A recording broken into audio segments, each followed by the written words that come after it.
mentor story, and it's a story about being inducted into the mysteries of the newspaper business and journalism. And it is the it's the autumn of 1957. I am 22 years old, and I have just come back to the United States from Cambridge University in England.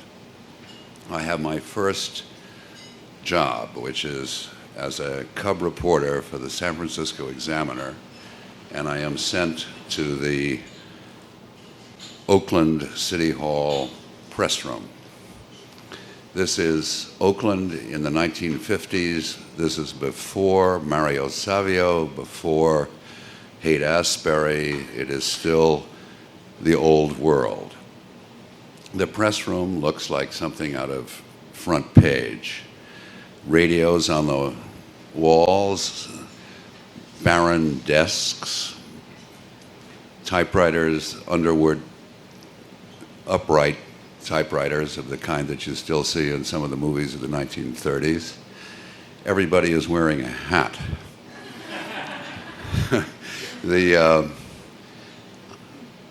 My tutor at Cambridge was C.S. Lewis, and I am filled with poetic expectation. Driving across the Bay Bridge in the mornings, I memorize the cantos of Ezra Pound. I'm a precious youth, very out of tune with the press room of the Oakland City Hall. And my three mentors are Crowley of the Examiner, my own paper, Dugarry of the Chronicle, and Swan of the Call Bulletin. These three gentlemen are in their 50s, and they have reached the point in life when they all recline on couches lined against three of the walls. They never rise from their couch. And they are cynical in the old sense of the word. And my first job as the cub in the morning is to produce a bottle of bourbon. I have to arrive at 9 o'clock. Dugarry, Crowley, and Swan come in at 11. And on the desk, there has to be a bottle of Jim Beam. And I have to extort this from one of the city officials that inhabit the Oakland City Hall. The Oakland City Hall, in those days, it was not only the police department, it was also the courts, and it was the mayor's office. And so every official of any pretension to office was in the building. And the night before, Crowley or Dugarry or Swan would leave a small piece of paper on on the desk with just a single name, and the name would be Milstein or Bethune or simply the Lady in Red. And I was to take the name and present it to the official. And this was supposed to strike terror in the heart of the official, because if the judge or the cop didn't come across with the bourbon, Dugarry or Swan or somebody would, publish a story in the paper that would leave him for dead. And if I wasn't given the bottle of bourbon, I had to buy it myself, because no matter what, the bottle had to be on the table. 3 times out of 5, the official would look at me and come across with the bourbon, and it was wonderful, and it was all well understood and so forth. And that was my primary task. Once the bourbon was produced, I was then dispatched. The Examiner was the richest of the 3 papers in those days, and we actually had a photographer and a radio car. The photographer's name was Seymour Snare. And Seymour was the original dirty old man. I mean, he was about 5'6", sharkskin suit, hand-painted tie, dark glasses, very oily hair, and thought about nothing except women. It was the only thing that ever came into Seymour's mind. And we would drive around Alameda and Contra Costa County listening to the police radio and try to get to the scenes of the crime before the local police arrived. And Seymour had a competition with a photographer at the Chronicle, which was the other big paper in the San Francisco Bay Area. His name was Amesworth. And the question, these are the days of the Police Gazette photograph. This is before Playboy magazine. Seymour had a speed graphic camera, which is one of those big kind of cameras, and a hat. And whenever we went on a story that involved a woman, Seymour would try to get her to take her clothes off so he could photograph her and then compete with Amesworth of the Chronicle as to who could collect the best portfolio. And Seymour was never squeamish about these things. I mean, we would walk in. I can remember once walking into a murder scene. The man was not yet dead, and we had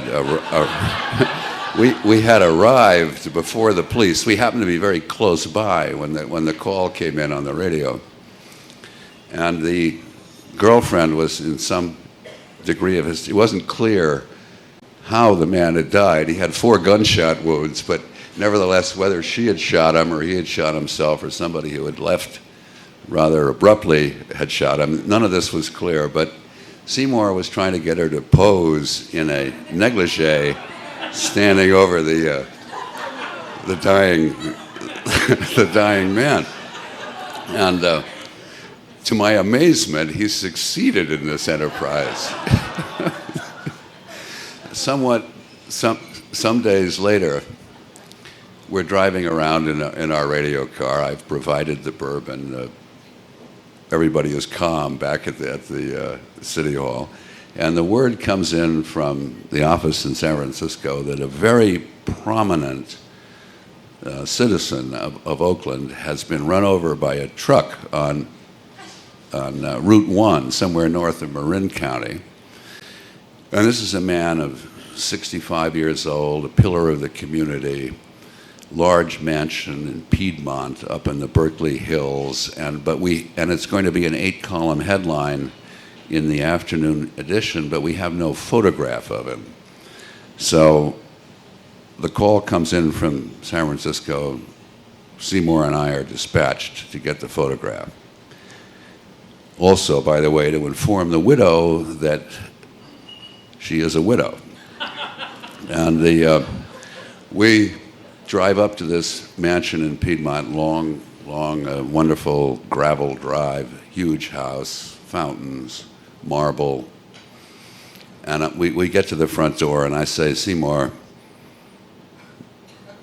you know how to do these things. I mean, I just got back here from Cambridge. I mean, this is not my kind of thing.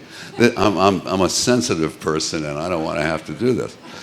and he back of the hand. I mean, you know, I'm a fool and a kid from the East, and I've got to learn the business somehow and go in there and tell a lady that her husband's dead and get the photograph and don't give me a hard time. So I walk around the house 3 or 4 times. I really did not want to do this. I ring the doorbell. The maid comes to the door. I explain that I'm from the Examiner and that I have very bad news. And she ushers me into the living room, a very large living room, at least as large as this bar, furnished with mirrors and expensive furniture. The deceased is 64 or 5 years old. The woman that comes into the room is maybe 30, and is one of the most beautiful women I think I've ever seen in my entire life. And I explained to her the situation.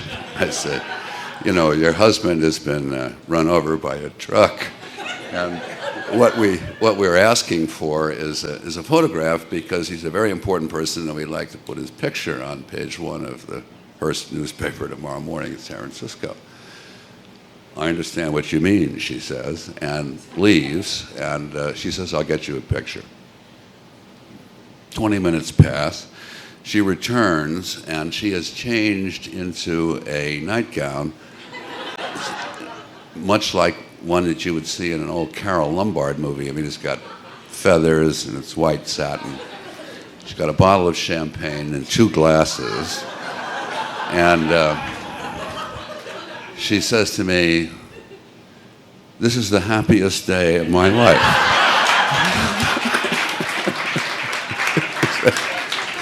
And she said, "We are going to fuck for 3 hours."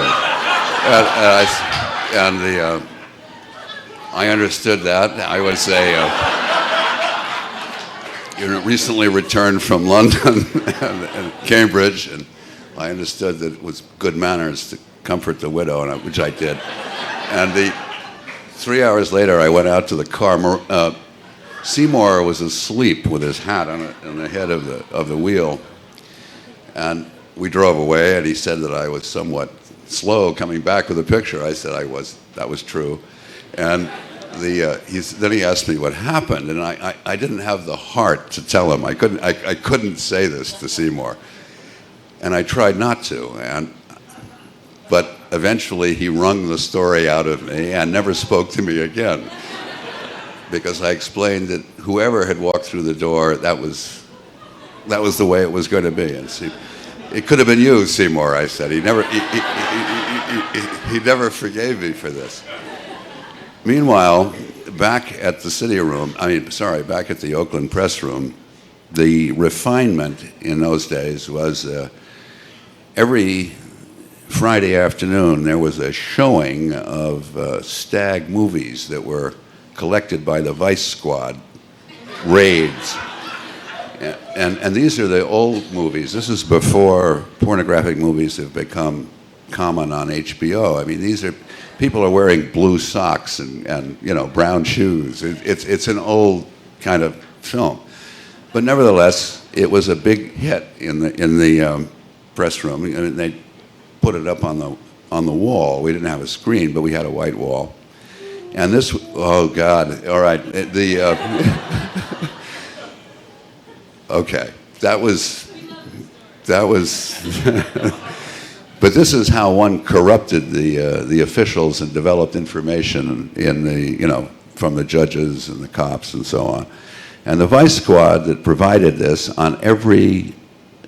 once a month, the vice captain also provided a woman who he was having an affair with, who was a nymphomaniac, who was married to another very prominent citizen of Oakland. And she would present herself on Dugarry's couch every Friday afternoon once a month, to, again, the favored officials of the city. I was not eligible for this. I was too young. Also, I wasn't sufficiently sophisticated because, although very beautiful, the woman only had one leg, which was, I wasn't up to that at the 22. Finally, this is this is once a month on Fridays. And then one terrible day, the word comes in from the courts that the Vice Squad captain has been named as correspondent in a divorce proceeding brought by the husband of the one-legged woman, who is now accusing the vice captain of destroying their marriage. And he is the nominee. There were many others that could have played the part, but it was the vice captain whose name was in the court document, and the document came into the press room. And this is when I was inducted into the last and greatest mysteries of the American newspaper business, because for the first and only time I saw Dugary, Crowley, and Swan actually get off their couch and shuffle toward their typewriters to write the editorial that would appear in the next day's paper, Examiner and the Chronicle and the Call Bulletin. And their words were as heavy as stones. The moral fabric of Oakland has been torn to shreds. Women are not safe in the streets.